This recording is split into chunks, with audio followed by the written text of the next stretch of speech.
दुनिया के लिए शायद ये एक हैरानकुन खबर हो कि हिंदुस्तान के बादशाह जलालुद्दीन अकबर पाकिस्तान में सिंध के ज़िले उमरकोट में पैदा हुए। ताहम ये एक तारीखी हकीकत है।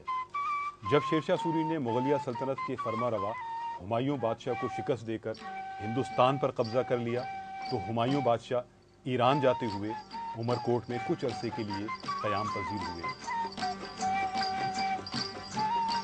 इस दौरान उनकी बेगम हमीदा बानो के यहाँ एक बेटे ने जन्म लिया जिसका नाम जलालुद्दीन अकबर रखा गया, जो अज़ां बाद अकबर आज़म कहलाया। अकबर बादशाह जो है हुमायूं का बेटा था। हुमायूं शेरशाह सूरी से शिकस्त खाने के बाद 1542 में यहाँ आया था। तो उस यहाँ का हुक्मरान राना प्रसाद था, जिसने उसको अपना एरिया हवाले किया, किला हवाले किया और वहाँ वो पैदा हुए। उसके बाद 2 महीने के बाद यहाँ से वो शिफ्ट हो गए। हुमायूं ज़हीरुद्दीन बाबर के बाद हुमायूं आया और थोड़े वक्त के लिए उन्होंने दिल्ली पर हुकूमत की, लेकिन शेर शाह सूरी जो बंगाल का था वो बड़ा लश्कर लेकर आए और हुमायूं को उन्होंने हिंदुस्तान से भाग निकाला। लेकिन जब ये डेजर्ट में आए तो उनके साथ जो फौजी जो आए थे तो एक 2 घोड़े थे, एक पर हुमायूं था, उसकी बीवी भी थी। लेकिन ये लोग जब उनके मुहाफिज उनके साथ जब आए हैं तो यहाँ आकर उन्होंने कहा भाई अब तो हम आगे नहीं चल सकते, आप पता नहीं कहाँ जाने चाहते हैं। तो उन्होंने इनको यहाँ छोड़ा और हमीदा बानो उस ज़माने में उस वक्त वो पेट हमल थी। मौजूदा उमरकोट कस्बे के मगरिब में अकबर के मुकाम पैदाइश पर एक यादगार भी कायम है, जो एक कनोपी की शक्ल में है। शुरू में यह कनोपी यहाँ के मुकामी लोगों ने बनाई थी और अच्छी हालत में थी, मगर वक्त गुजरने के साथ साथ इसकी हालत खराब होती गई। ताहम हुक्काम ने इसको दोबारा तामीर कर लिया। इस कनोपी के 3 अतराफ में हरे भरे खेत हैं, जिसके बाइस इस तारीखी मुकाम की खूबसूरती में इजाफा हुआ है। कनोपी के अतराफ में सयाहों के लिए सीमेंट के बेंच भी बनाए गए हैं ताकि वो इस तारीखी जगह की अहमियत से भी लुत्फानंदोज हो सकें। ये कनोपी उमरकोट के शहर से चंद किलोमीटर के फासले पर वाक़ है। वो एक कनोपी बनी हुई है अभी।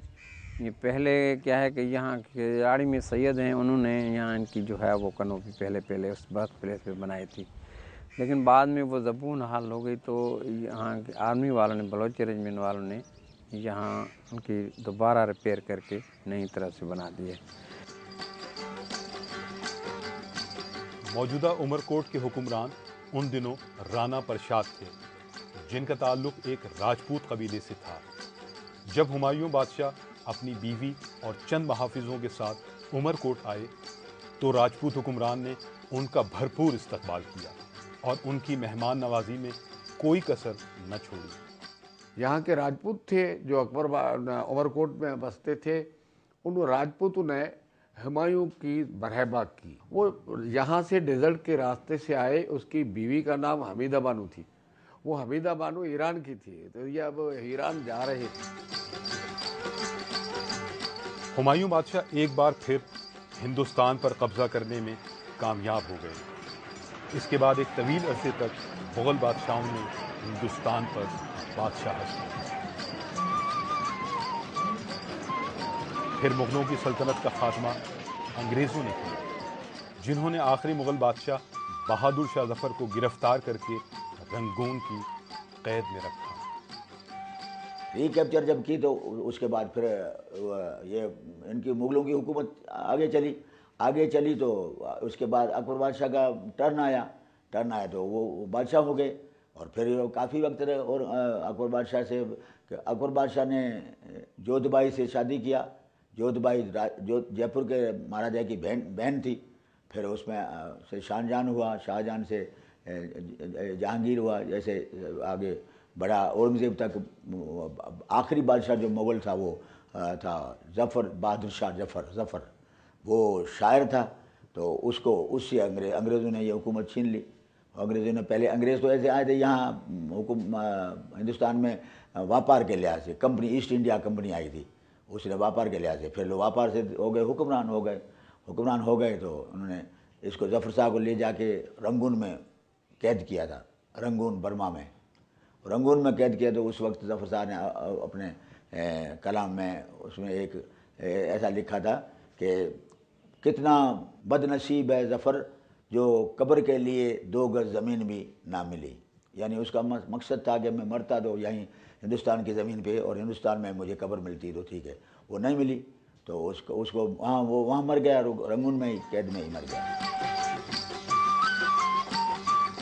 उमरकोट के म्यूजियम में मुगल बादशाहों की पेंटिंग्स भी रखी हुई हैं। इसके अलावा उनके दौर के जंगी हथियार भी यहाँ मौजूद हैं। जबकि मुगलिया सल्तनत के बाज़ अदवार के तारीखी सिक्के भी इस म्यूजियम में महफूज हैं। लोग यहाँ आकर इन कदीम नवादरात को दिलचस्पी के साथ देखते हैं। शायद हमारी 18 करोड़ आबादी में से सिर्फ 1% को ही ये बात मालूम होगी कि जलालुद्दीन अकबर यानी अकबर आज़म की पैदाइश